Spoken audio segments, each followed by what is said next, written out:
turning to others, plunging into the gap, shrieking like a lost soul. But that is only part of a much bigger story. A story of tragedy and disaster. I have crossed this bridge time and time again, but people don't remember me. Timothy was the only other engine that was killed on this line, on this bridge. But what about me? What about me? It's now time for you to fully understand my death, my story, my life. I didn't have a name, only a number. 13. I was built in 1920 as a new locomotive to help during the shortage of the engines on Sodor at the time. My basis was that of a GWR 040 Trojan class. However, I was modified, had a bigger boiler, and a longer structure, and I was painted all black with silver wheels. I didn't have a name, so I was given a number. 13. I was built by Croven Gate Works to serve on Sodor, and that was my only purpose. A purpose which I didn't want to actually lose, as I always wanted to be a really useful engine. But the thing was, my life would turn out to be a living hell. As soon as I was built, I was sent to work at Knapford Station, where I would become one of its primary shunting engines for the time. There's another engine, of course, Thomas, but he will be used for shunting other stations too, like Marin, Kronk, etc. I remember my first couple days at work. They were really nice. I pushed the trains for half the time and became a really useful engine. And I was a bit cheeky too. I always played tricks on the bigger engines. To me, it was kind of the thing to pass the time while not actually shunting around. Some of the engines were a bit annoyed by me, but some engines, like Edward and Henry for instance, actually didn't mind my cheekiness, and they were one of my first ever real friends. Gordon, however, was very cross every time I was cheeky, and there was also another engine that also worked on Sodor during the time, and he was a very, very mean engine. And that was Jerry. During that time, Jerry, along with 87546 and 98462, were the only three purposeful mainline engines. Henry arrived at the same time too, of course, but he wasn't used as much because of his failures, which I think was a bit unfair, just that he only wanted to be a really useful engine. But Jerry, he was a different kind of engine. Unlike Henry, who was a very kind and caring engine, Jerry was a bit rough and scruffy and kinda mean. He would always boss us around, telling us to shunt his trains and get them on time. He and 98462 would get into several debates on who would get to take the next express train. I always had to break them up. But whenever I always did that, Jerry always had a naughty feeling in his spunk box, as if his job was to torture me, make my life a living hell. And it did, but not the way he thought it would happen. Even though I said that I worked in the shunting yards at Knapford, that doesn't mean that I only worked there. What I really did was actually I was used for small freight and passenger trains. I only went as far as Marin and Crosby, so I didn't went as far as you may have think I was. I actually was the engine built to build the viaduct. The viaduct where an engine called Timothy had died in 1914. And then, 5 years later, after my arrival, I would be its next victim. However, As my life carried out, things began to happen. Mysterious things. My first accident happened just a month after I arrived on Sodor. I remember it very well. I was just carrying some supplies to the viaduct when all of a sudden the coupling between me and the first car broke, and I unexpectedly came off the rails.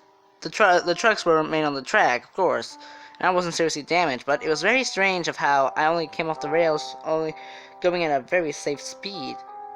The next week, the same thing happened again. I was pulling a train when I derailed and crashed into a field, nearly killing a cow. And the next, I failed to stop at the station because my brakes had failed, and I only stopped when I actually derailed on the points. The controller at the time, the first Tom had, was very confused. He was wondering what the heck was wrong with me. And then many of the railway men started thinking it was because of my name, hence my number, 13. Was it because I was 13 that everything began to happen? 87546-98462 and Jerry would take this as an advantage, and they would scold me and deliberately try to make my life a living hell. They say that I was bad luck 13, jinx 13, never be friends with him. I was shocked. Why they were literally making people not become friends with me only because of my jinx. The thing, however, it will only get way worse. Back then, when Henry didn't pull the flying kipper, another engine did. He was a very nice engine, actually. Also a K2, the same class as Edward. However, he was a bit stronger, but no different personality, as he was still very, very kind. However, one night, I remember his name very well. His name was Edson. One night, I was shunting the cars to Timoth Harbor for Edson to take for the flying kipper. That's when I derailed yet again. This time, the first car that I was pushing derailed, and the second two plunged into the water. They were saved within an hour, and the flying kipper was delayed by over 2 hours. I remained in the shed for the rest of the day, refusing to come out because of my jinx. But that was when another engine arrived, a very, very kind engine. This engine was named Victoria, and she was brought in to help out with the passenger work, as I was not prone to use the passenger trains. She was very surprised of how the other engines treated me, and in fact, she was a very, very smart engine, and also extremely kind. I like to call her the female version of Edward, because they're basically the same personality. Then, a couple days, me and her started to have a good friendship, and we started to play tricks on the other engines too. She was far older than me and knew how to play the tricks. However, when it always came to 98462, 87546, or Jerry, Victoria would stand up for me in cases where they would bully me and make my life a living hell. And whenever I had an accident, she would always be there to comfort me. Always be there to help me, whenever it cost. I was touched by this, as I never had such a female engine help me out. She was actually the first ever female engine I ever met. She was a really useful tank engine in my eyes. But my life wouldn't last long. When I always worked at the docks, accidents would happen that were basically related to me. One day I was pulling a train to the harbor. Well, a man fell onto the tracks, and I couldn't stop, and I ran him over. As my years continued, I started causing more and more accidents, and more men were beginning to die of my accidents too. Even though Edward, Henry, and Victoria were so kind to me, I felt like my life was a living hell. The only reason that I played tricks on the other engines was just to keep myself occupied and not think about my jinx. That's the only thing I ever wanted, to get rid of my jinx. But no. Jerry even nicknamed me the treacherous engine. I wanted to get back at him. I wanted to show him that I was a really useful engine. Victoria said I would have the chance, but unfortunately, I would not. My accidents kept happening, and by 1925, I had killed over 45 people. Men, and even children. Few people respected me and say I was a good engine. It was never the same. My life would always be a living hell. And then, and oh so then, came the night of June 6th, 1925. On that night, Jerry was supposed to leave with a late mixed train of goods and passengers. However, the thing was, he said that he was ill and he could not take the train. I was the only engine available at the time, so I gladly accepted to take the train. At Knapford, the train was waiting for me. It consisted of 2 coaches, 4 vans, 2 flatbeds, and 1 brake van. I really didn't actually mind all the hard work, as I took trains at night right before, but I was worried if the train would mess up like my other jobs did. I hoped this would never happen. Victoria was there too. She had said this: "Trust me, 13, you'll do whatever you do. You're a very good engine and a really great friend." I told her thank you, and with one blast of my whistle, I was off into the night.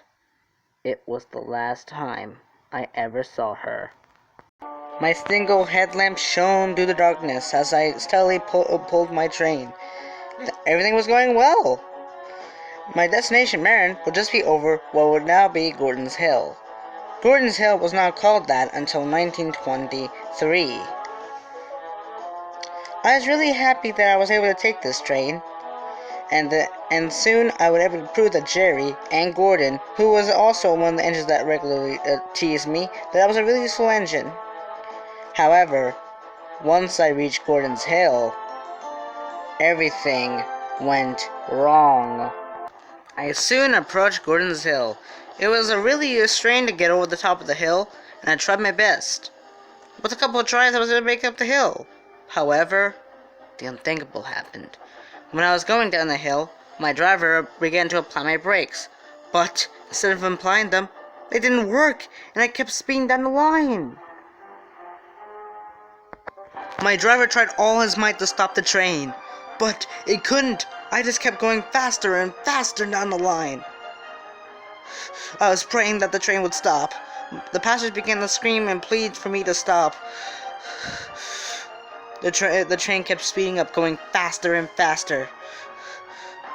I looked to see if there was anything in my way to see if they would stop, but nothing. I was still heading straight towards disaster. As Marin came into view, me and my crew knew what lay ahead: the viaduct. If I wasn't to stop in time, I would plunge over it. At this time, I was beginning to sway and lurch back side to side as I was beginning to go faster and faster. My driver and crew just tried to shut off steam, but nothing worked. I flew past Marin at a dangerous speed. There was nothing that could stop me. I was heading towards the viaduct. I could see the viaduct, and I was pleading, begging, praying that the train would stop, that my wheels would finally stop, but it didn't. I kept going on, faster and faster. My crew screamed, "13, stop!" I tried, but nothing I could do. I couldn't stop. I was swaying violently back and forth, and I approached the viaduct. As I thundered across the viaduct, I thought I was able to I was going to cross it without even causing an accident. However, due to my swaying and lurching, I lurched off the tracks. Me and my train plunged over the viaduct into the ravine below. to my death.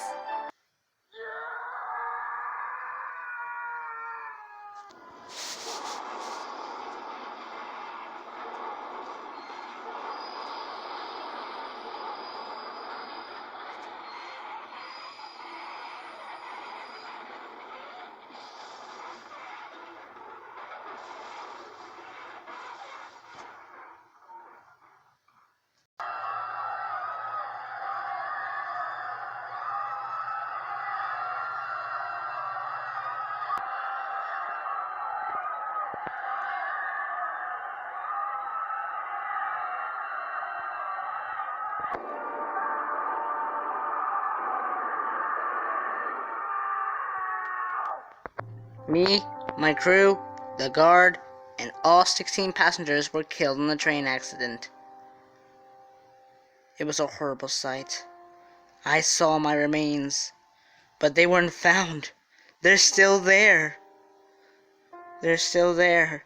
The bodies were recovered, and Victoria had to carry the dead bodies away, knowing that her good friend, her best friend, had been killed in a tragic train accident.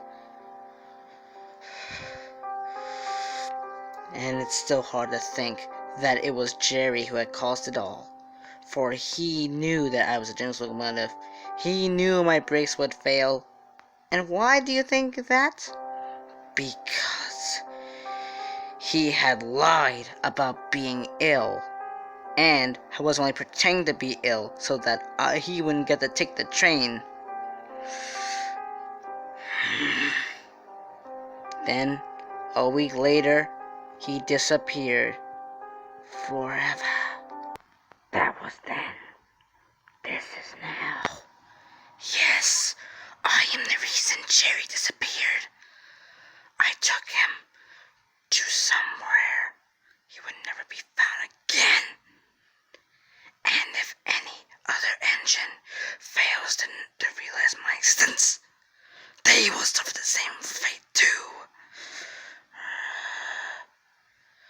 Thomas didn't believe in my ghost story, as did Timothy's, but I let him live. I let Percy live, because he knew of my story. But some engines will not. People have disappeared time and time again, thanks to my existence. What about you? Do you want to be my next victim? Do you?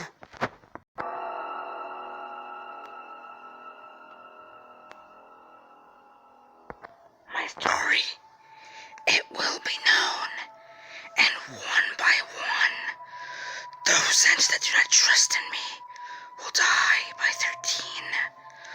Yes, I was a cheeky engine, but all because of that trick that was played on me.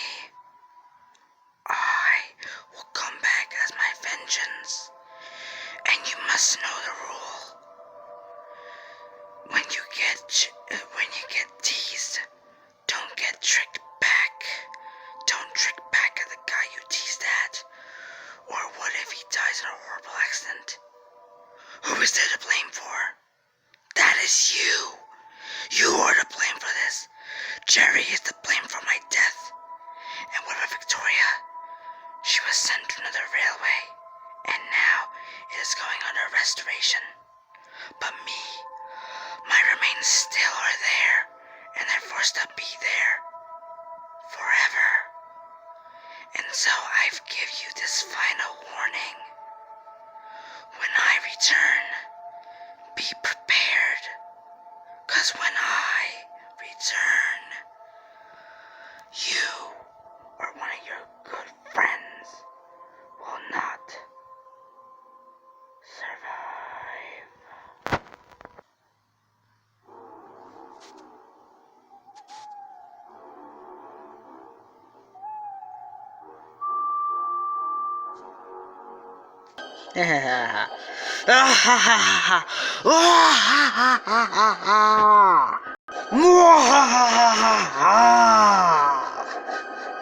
Until we meet again,